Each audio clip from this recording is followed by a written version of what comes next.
Welcome to the Underground, the Steel City Underground, the black and gold standard for Pittsburgh Steelers coverage. Now, here's your host, Mike Palaya.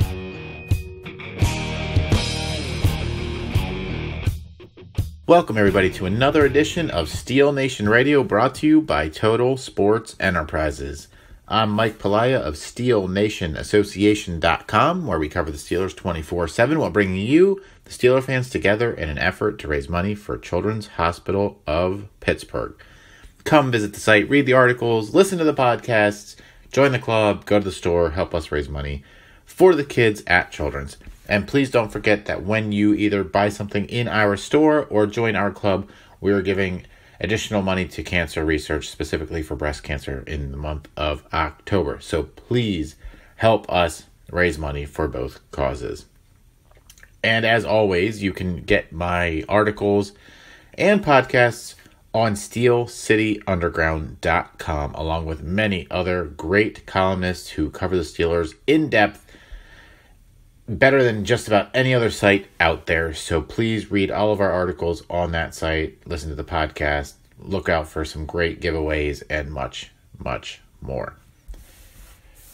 So let's get into it. The Steelers with a great, then that's the only word I can use, great victory over the Cincinnati Bengals this past week with a minute and 18 left. They go down and win the game. I love the fact that Antonio Brown caught the game-winning touchdown, and it wasn't even close, especially after the way Burfict was out there playing. It was a nice finishing touch. The comeback victory, being on the road, winning 2 in a row, these are all great things. The fact that it was a divisional game, first divisional win of the year, going into the bye week. There's just so many things that made this fantastic. No sacks on Roethlisberger. Connor looked like a beast. Juju looks amazing. You can kind of go on and on. And the fact is that, if I had to pick out a couple of things, one, getting the divisional win on the road in Cincinnati is always sweet, and that's now 6 in a row for the Steelers in Cincinnati. That's a great thing. 2, getting Ben and AB on track, which I thought they looked great on Sunday, is a huge, huge win for the Steelers right there. Just to get AB involved and him having that game-winning touchdown, I just think is going to do so much for this team, quite frankly. 3, Roethlisberger not getting sacked is exactly what the doctor ordered. Heading into the bye week, he doesn't have to nurse anything. His elbow is fine, according to his radio show this week. He's good to go, and he's going to get a couple of weeks to rest until the next game against the Cleveland Browns. So these are all great things for sure. But maybe the most important thing is James Conner just running like a beast for the second week in a row, and the fact that the offensive line is back to form. And I wrote about that earlier this week, but those guys up front, when they're playing the way that they can play, Mike Munchak has that group at the top of the league. And they are the keys, all 5 of them, to the success of this team. When they play the way they did on Sunday, this team can beat anyone in the league because they had a ball control offense. They kept Ben Roethlisberger upright, and they just allowed the team to exude the confidence that it takes to go on the road and win a divisional game. And I think that they're going into the bye week on a high note. I expect them to beat Cleveland when they come out of the bye week the following week, and then they'll come down to Baltimore, and we'll see how that goes. But I think, at 3-2-1, after what we saw in the first 4 games, really, you got to take it. Steeler fans, you got to take it, and it's amazing how a couple of weeks will change the tides, but right now you got to feel pretty good. Are they flawless? Absolutely not. I still have major concerns around Artie Burns in that secondary. I don't expect him to start coming out of the bye week. I don't expect him to even see significant playing time. I'm over him, personally. I'm over him. I don't know what is going on, but that guy forgot how to cover, and you cannot trust Artie Burns. And if we fast forward to an assumption that the Steelers make the playoffs, I mean, if they have to play Pat Mahomes or Brady or Rivers, he's going to get eaten alive. If he's out there, he's going to get eaten alive. So they've got to move on from him. And if this team could go out there and trade for a top-level corner, they should do it inside of this Super Bowl window. They should do it. You know, they got Hayden last year. They need another one opposite him. They need somebody opposite him. They need somebody that can make Hayden the number 2, quite honestly. Hayden's the number 1, and he's good. He's not what he used to be, but he's very good. But I want him to be the number 2. Artie Burns was supposed to make Hayden the number 2. And Artie Burns automatically lofted Hayden to the number 1. And it's not even close. It's not even close. And I think Hayden's very good. But I think the reason he looks even better is because of what plays opposite of him on this team. And that's something that is a little concerning because he's also capable of getting beat. Now, not as often, and I think he's had a very good season, so I really don't want to sit here and bash Hayden. It's the other side, and really, it's Burns. He sucks. He sucks. That's it. I know I keep hashing on this here, but he sucks, and I'm sick of it. And he's going to cost them somewhere down the line big time if he's allowed to be out there. So they need to really, really fix that situation into the bye week, period. Now, I do have a question for you guys, but I know there's no one here sitting with me, but I want you to ponder this. And I'm wondering if you felt the same way. So as the Steelers were driving down the field, down 21-20, clearly they only needed to get a field goal. It comes out now that Roethlisberger found out that Danny Smith wanted the ball at least to the 32-yard line, meaning setting up Boswell for a 50-yard kick. Now, I didn't quite think that the Steelers were going to go down and score a touchdown. I had a good feeling they might drive the ball for a game-winning field goal attempt. And I say attempt like that because I don't know, or I know what I felt. I didn't feel confident that Boswell was going to hit a game winner there. Now, last year, I would have said he'll kick it through from the 50. You know, he did nothing wrong in that game.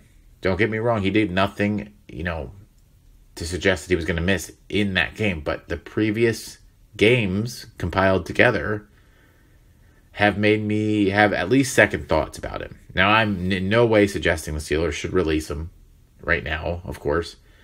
I'm in no way saying that he wouldn't have made that kick. We'll never have a way of telling, obviously. But what I'm saying is I had concerns.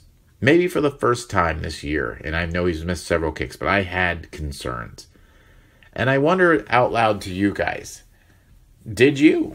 And you should know. If you were watching that game, you probably had it cross your mind whether you thought he was or wasn't going to make that kick. Because I don't think most people thought that Antonio Brown was going to catch that touchdown pass. I just don't think that they did.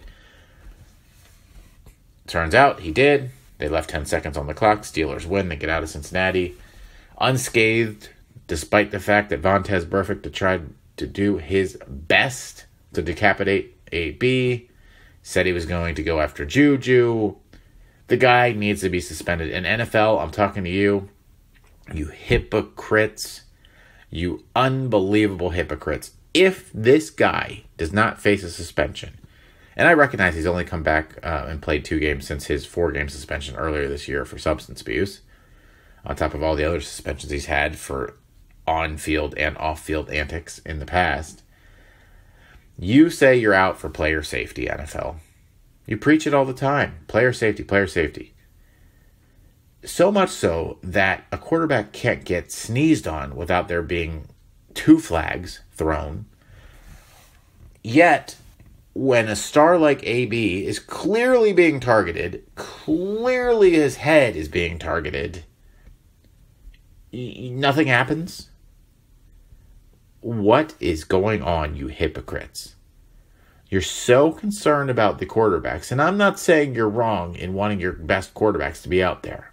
But you're so concerned about your quarterbacks that you preach this safety BS, but you don't back it up because there are no penalties, or at least not as often, and certainly no suspensions that we see so far for these types of plays. And it's not that every player that has a penalty like that on a receiver or even on a quarterback needs to be suspended or even fined, for that matter.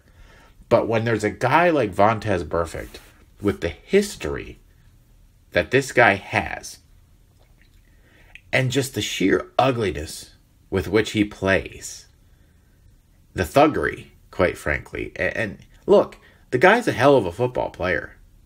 I mean, by all accounts, he's really good.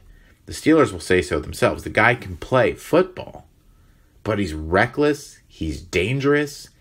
He's mentally unstable, based on what I can tell. And I'm certainly no, psychiatrist or psychologist of any kind. But I don't think it takes a psychiatrist or a psychologist to see that that guy is a loon. And you're letting a lunatic who is very dangerous out on the field with the capability of hurting anybody on any play with a weapon, his helmet. And he's not afraid to use it. And you don't do anything about it. You hypocrites. Step up. If you're going to preach player safety, then prove it. Show it. Live it. Don't do it for just one position, i.e. quarterbacks, and not the rest. Because if that's how this player safety is going to be, then shut up and stop saying that you care, because you don't. You know what you care about? Your pocketbooks. It's very, very clear that that's what you care about. Fix that. Be consistent, NFL. Do something. This guy should not be allowed in the league. And this is not the first time or the first year that we've discussed this. Everybody knows, former players, let alone current players, know this idiot belongs out of the league. Yet you do nothing. You hypocrites. Honestly, your product is slipping. It's Thursday night football. I'm going down a tangent here now. But Thursday night football, by and large, is terrible. It's terrible. You don't get a good product out there, but you know why it's out there, NFL? Because you're greedy. You had to have another night of football, didn't you? Well, I'm going to tell you this right now. I really don't watch it. You know why? Because the product sucks. It sucks on Thursday nights. It's not enough time. You had all day Sunday, Sunday night, and Monday night. Did you really need to add Thursday night to the mix? There's already college football on Thursday nights if people want their football fix. You didn't have to play it that way, but you did because you're greedy. You're greedy. Any way you can get more money, you're doing it. So that's whether you put in games on Thursday night, I'm sure Tuesday night's coming. Or if you're not, suspending guys unless they hurt the quarterbacks, you're greedy. And it makes it hard to watch. It makes it hard to really believe in the product that you put out there. And I love the Steelers, and I watch them. But I'm not watching a lot of other games. I'm not watching many, in fact. Because